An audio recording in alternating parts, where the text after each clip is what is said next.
बिस्मिल्लाहिर्रहमानिर्रहीम। अस्सलाम वालेकुम व्यूअर्स। पाकिस्तान प्रॉपर्टी सर्विसेज के प्लेटफॉर्म से मैं शाहज़ेब आसिफ और आज मेरे साथ मौजूद हैं अवैस भाई और हम बात करेंगे बहरिया ऑर्चर्ड फेज़ 4 के बारे में। एक जनरल डिस्कशन करेंगे और ये देखेंगे कि क्या उसमें वजूहात बनी कि जो हमें एक यहाँ पे करेक्शन देखने को मिलती है जो कि एक वाहिद फेज़ है, तो इसके पीछे क्या वजूहात हैं और इसका हिस्ट्री क्या बताती है, तो वो हम अवैस भाई से आज गाइडेंस लेंगे।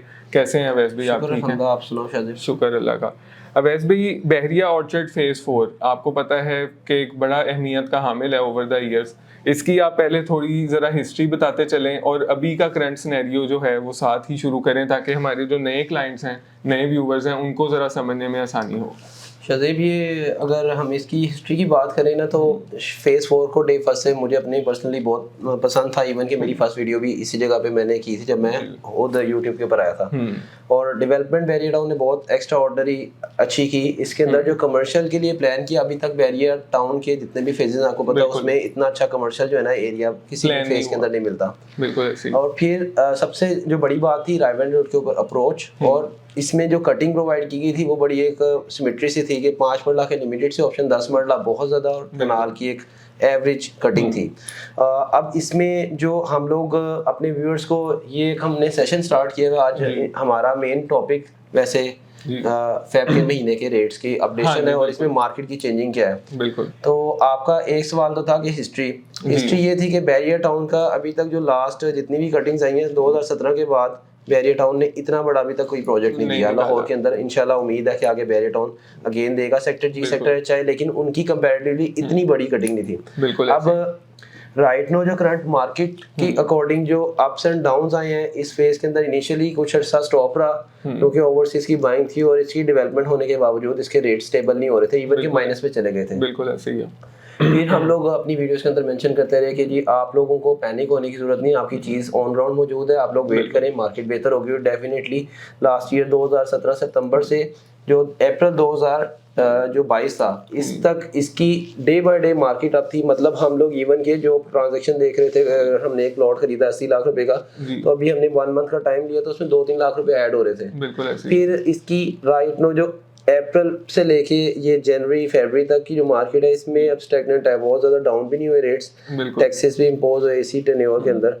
बट अभी जो मार्केट है स्टिल फेज 4 एक वाहिद प्रोजेक्ट है रायवन रोड के ऊपर जहाँ पे आपको एवरेज अच्छा रीजनेबल लोकेशन प्लॉट भी मिल जाता है और मिनिमम बजट के ऊपर जो हमसे लोग कंसर्न कर रहे होते हैं उनको भी इसमें ऑप्शन मिलती है। बिल्कुल ऐसे ही है। अच्छा वैसे भी ये तो एक ओवरव्यू की बात होगी, प्राइजेस की बात करते चलें तो आप थोड़ा गाइड करें कि कनाल के पॉइंट ऑफ व्यू से पहले कनाल की हम बात कर लेते हैं कि कनाल में इस टाइम हमें एक रीजनेबल प्लॉट फरवरी की बात करें, अगर हमने अपडेट फरवरी की देनी हो तो इस टाइम यहाँ पे क्या प्राइस रेंज हमें कनाल की देखने को मिलती है? शायद डिमांड एंड सप्लाई दोनों की बात कर लेते हैं। लास्ट मंथ के अंदर थोड़ा सा लोगों का फ्लो कम था, लोग शायद वेट कर रहे थे। मुझे लगता है डॉलर के अंदर इन्वेस्टमेंट ज़्यादा थी, जैसे ही डॉलर को ओपन मार्केट के अंदर फ्री हैंड दे दिया गया तो अभी प्रीवियस और इस मंथ के अंदर ये देखा गया कि अब ना बायर आ रहा है। तो प्राइजेस जो चल रही थी वो प्रीवियस और इस मंथ के अंदर डिमांड होने की वजह से जो है ना कुछ ट्रांजैक्शन हुई भी है, जिसकी वजह से कुछ जो इन्वेंट्री के अंदर स्टक थी चीज़ें वो सेल होने के बाद अब न्यू रेट्स थोड़े से करेक्शन आएगी।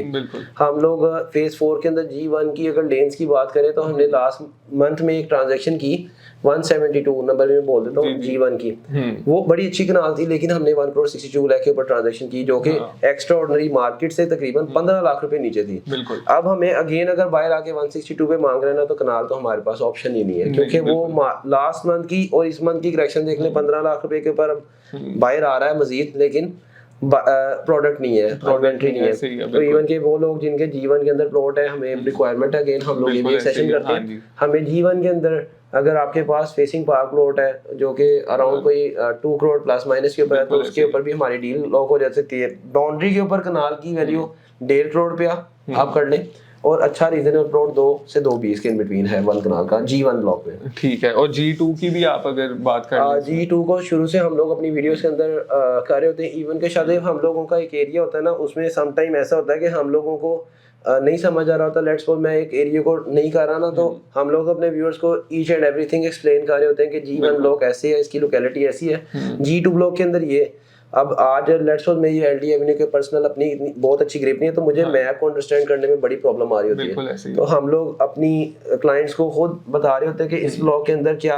मेन रीजन है, बेहतर है। और G2 ब्लॉक थोड़ा सा कंपैरेटिवली G1 से डाउन है, उसकी रीजन ये है उसमें थोड़े प्लॉट है, बैक साइड पे विलेज है। G2 की ब्लॉक की कनाल आपको 1,25 लाख से लेकर अराउंड के 180 के इन बिटवीन ठीक हो जाती है। ठीक है वैसे भी ये तो हमारा कैनाल कवर हो गया। अब 10 मरले की तरफ आए तो सबसे पहले G3 और G4 की बारी आती है। यहाँ पे हमें हमारे क्लाइंट्स को थोड़ा गाइड करें। वंस अगेन G4 मेरा सबसे फेवरेट ब्लॉक है ओवरऑल बैरिया ऑर्चर्ड के जितने भी, इवन के हम लोग फेज 1 के साथ कंपेयर करें सेंट्रल ब्लॉक की अपनी वैल्यू है, लेकिन उसके बाद जो मुझे पसंद है ब्लॉक वो G4 है। G4 की रीजन यही है कि इसके अंदर सिस्टम कंस्ट्रक्शन अच्छी हो रही है, अप्रोच अच्छी है, मस्जिद नजदीक है, स्कूल ऑपोजिट है और पार्क इसका मेंटेन है। बिल्कुल ऐसे इसमें जो आज की डेट के अकॉर्डिंग प्लॉट की ट्रांजैक्शन है अराउंड को 78 से 80 लाख ठीक है स्टार्ट होती है जी। और अराउंड कोई 1,25-30 लाख का अगेन प्लॉट आपको मिल जाता है G4 ब्लॉक, जो कि हमें फेसिंग पार्क कैटेगरी प्लॉट होंगे। बिल्कुल ऐसे ही। और G3 के हवाले से थोड़ा आप गाइड करें। G3 ब्लॉक में शुरू से हम लोग बताते आए हैं कि एक फैक्ट्री और एक मदरसा इसका बैड फैक्टर है, लेकिन वो चीज़ नहीं है कि यहाँ पे जो है ना आपका व्यू बेहतर नहीं है, मदरसा एक साइड पे हो जाता है। बाकी G3 ब्लॉक के अंदर भी हमारी जो प्राइस रेंज चल रही है अराउंड इस टाइम 80 से लेके 1,05-1,10 लाख तक की रेंज के अंदर आपको प्लॉट मिल जाता है। अब दोनों ब्लॉक्स पैरेलल हैं, लेकिन G4 से कंपेयर करें तो G3 में जो बजट लो वाले लोग आते हैं हम उनको रिकमेंड कर देते हैं कि G3 में आ जाओ। बिल्कुल ऐसे ही है। ठीक हो गया वैसे भी। और लास्ट जो हमारे 2 ब्लॉक्स बचते हैं G5 एंड G6, इसके हवाले से आप कुछ गाइड करें लोगों को। हाँ शादिर, G5 और G6 लास्ट ब्लॉक मैं इनको भी 2 हिस्सों में डिवाइड करता हूँ। ये कभी भी आप जब किसी से क्यूरी कर रहे होते हैं तो हमेशा G6 ब्लॉक्स ऐसा लगता है कि शायद ये लास्ट ब्लॉक है। बिल्कुल इसका ना बहुत बड़े 1500 दोनों ब्लॉक के अंदर प्लॉट है, जो कि बहुत एक मैसिव कटिंग होती है। तो इसमें हम लोग हमेशा इसको 2 पोर्शंस में डिवाइड करते हैं। एक है अपर पोर्शन, मैं इसको समझता हूँ कि G6 ब्लॉक का सफारी होम तक का एरिया और G5 का हमारा जो ये इसके ऑर्चर्ड हाउस वाली साइड और इवन के 11, 1200, 800, 700 ये वाली नंबरिंग आपकी बिल्कुल वही चीज ही है अगर आप अंडरस्टैंड करने पे हैं G4 G3 से। लेकिन इसमें प्राइसेस जो है आपकी अराउंड कोई 15 लाख रुपया सस्ता प्लॉट है G3 और G4 से। बिल्कुल ऐसे ही। तो कुछ लोग जो अंडरस्टैंड कर जाते हैं हमारे कहने के ऊपर, जब हम इवन के विजिट करवाते हैं, जब वो लोकेशन आके देखते हैं तो वो कहते हैं हाँ यार कोई बहुत फर्क नहीं, जस्ट आप बैरिया के ब्लॉक्स में भी आए। तो जैस्मिन ब्लॉक हो गया उसकी, अब जैस्मिन ब्लॉक की ओवरऑल एक प्राइस है। बिल्कुल ऐसे आपको पता है 2-4 लाख का फर्क है। हाँ जी। अब प्लॉट ही लिमिटेड है। बिल्कुल ऐसे ही। इसी तरह G4 और G3 के जब फिलअप हो जाएंगे तो G5 और G6 के अंदर जो आज इन्वेस्टमेंट कर रहे हैं वो समझ लें आज मार्केट से 15 लाख सस्ता प्लॉट खरीद रहे हैं। बिल्कुल ऑलरेडी सस्ता खरीद रहे हैं। ऐसे ही है। प्राइस रेंज की बात करें तो G6 के अंदर जो बहुत आगे जाके प्लॉट है वहां पे 60 लाख का भी प्लॉट मिलता है आपको। G5 में भी आज आपको 60 लाख का प्लॉट मिलता है। और जो मैक्सिमम प्राइस रेंज है G5 और G6 दोनों ब्लॉक्स में आपको 1-1 करोड़ के ऊपर प्लॉट मिल जाता है। ठीक हो गया बिल्कुल। आप G4 और G3 के प्लॉट्स में आप कंपैरिजन करोगे तो G4 में लेट्स सपोज आपको कॉर्नर कैटेगरी का प्लॉट 20 का है तो G5 में आपको 1 करोड़। बिल्कुल ऐसे ही है। बिल्कुल ऐसे ही है वैसे भी। और मेरे ख्याल में ये एक अच्छी अपॉर्चुनिटी है कि एक ही लोकेशन पे अगर आपको इतनी वेरिएशन मिल जाए तो मेरे ख्याल में under the brand of Bairia town तो ये बहुत बड़ी बात है। ऐसी है। और इसमें कमर्शियल की मैं आपसे गाइडेंस लेना चाह रहा हूँ थोड़ा हमारे क्लाइंट्स के लिए भी कि 5 मरला के हवाले से आप पहले बताएं कि 5 मरला में क्या कमर्शियल में जो है 5 मरले से पहले अगर हम स्टार्टिंग से बात करें तो जैसे हम लोग एंटर होते हैं तो मेगा मॉल्स की एक आपको पता है इस टाइम समझ ले हब बन गया। और एक ना न्यूली जो न्यू प्रोजेक्ट आ रहे हैं इनका बड़ा पॉजिटिव इम्पैक्ट होगा क्योंकि इन प्रोजेक्ट को 4 ईयर कंप्लीशन के लिए चाहिए। ये राइट टाइम था सारे प्रोजेक्ट्स को स्टार्ट करने के लिए क्योंकि समटाइम ऐसे होता है कि आबादी हो जाती है और कमर्शियल एक्टिविटी तब जाके स्टार्ट होती है, लेकिन इसमें कमर्शियल एक्टिविटी और आबादी साथ साथ ग्रो कर रहे हैं। और जैसे ही ये आबादी बढ़ेगी उधर से कमर्शियल एक्टिव हो जाएंगे तो अच्छे बिजनेस इन कमर्शियल के अंदर मिलेंगे। इनमें हम लोगों के पास इंस्टॉलमेंट के ऊपर अपॉर्चुनिटीज है अपार्टमेंट्स की भी और इन्हीं कमर्शियल में शॉप्स की भी, इन्हीं कमर्शियल में ऑफिस की भी, जो कि आपको 4 ईयर पेमेंट प्लान के ऊपर स्टिल मिलते हैं। बैरिया से ये एक नॉलेज प्रोजेक्ट है और इनमें आप इन्वेस्टमेंट करते हैं तो आपके पैसे सेफ एंड सिक्योर है। हम लोग जैसे ही G1 सेंट्रल एवेन्यू के ऊपर आते हैं एंटर होते हैं तो 8 मरला कमर्शियल लास्ट 1 ईयर के अंदर अगर हम लोग कहते हैं कि प्रॉपर्टी के अंदर पैसे बच नहीं रहे, तो शायद 2.5 करोड़ वाला कमर्शियल जो है ना उसमें 6-6.5 करोड़ के ऊपर ट्रांजैक्शन हुई है, मतलब आपकी 4 करोड़ के ऊपर रिटर्न मिल रहा है। इतना बड़ा रिटर्न अगर आपको इसी फेज के अंदर आज के दिन में भी, जिस बंदे ने अगर टाइम पे कोविड ड्यूरिंग 2.5 करोड़ का कमर्शियल खरीदा, आज उसका कमर्शियल 6.5 करोड़ का बिकता है, मतलब 2.5 करोड़ लगा के आपको 4 करोड़ सेव होता है। और G2 के कमर्शियल में हम हमेशा ये कहते हैं G2 का कमर्शियल का 50 लाख का रेट का फर्क है, 5.5 करोड़ के करीब आपको G2 का कमर्शियल 8 मरले का मिलता है। फिर ये इसी तरह से G3, G4, G5 and G6 ये नीचे भी कमर्शियल आते हैं। आज की दिन अगेन हम लोग आपको ऑफर कर सकते हैं अगेन 8 मरले का 2.5 करोड़ का कमर्शियल, लेकिन आपको नीचे G5, G6 वाली रेंज में आना पड़ेगा और एवरेज G3, G4 का कमर्शियल 3.25-4 करोड़ की रेंज के अंदर आपको मिल जाता है। ठीक है वैसे भी, और last but not the least इसका जो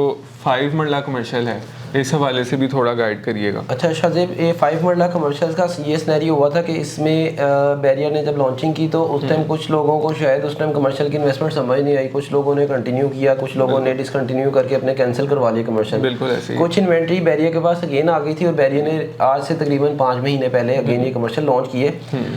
ये कमर्शियल इस टाइम अगर हम ओवरऑल बैरियर टाउन के प्रोजेक्ट्स की बात करें तो ये सबसे इकोनॉमिकल रेंज के अंदर कमर्शियल है, जो कि अंडर 20 मिलियन आपको मिल जाते हैं। बिल्कुल।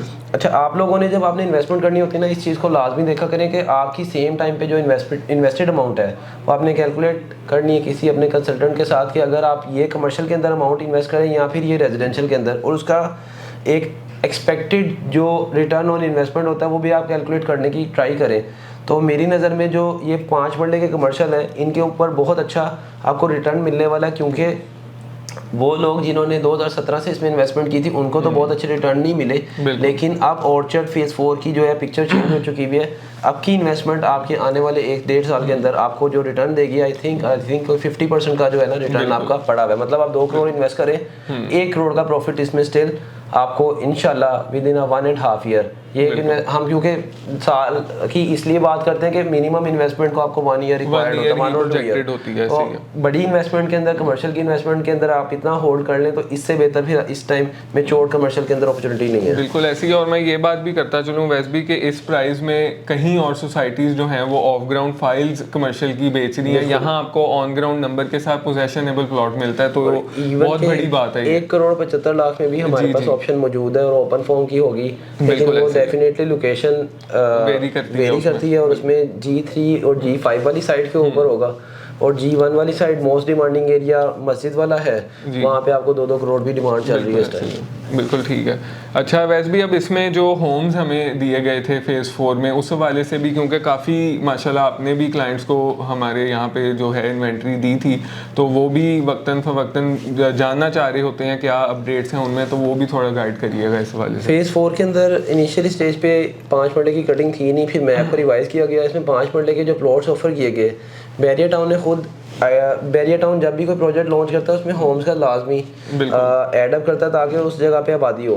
तो इसी तरह फेज़ 4 में अगेन बैरियर टाउन ने अपने बैक एरियाज के ऊपर जो मतलब थोड़ा सा ट्रैवल करके आते थे वहाँ पे होम्स की ऑफर की।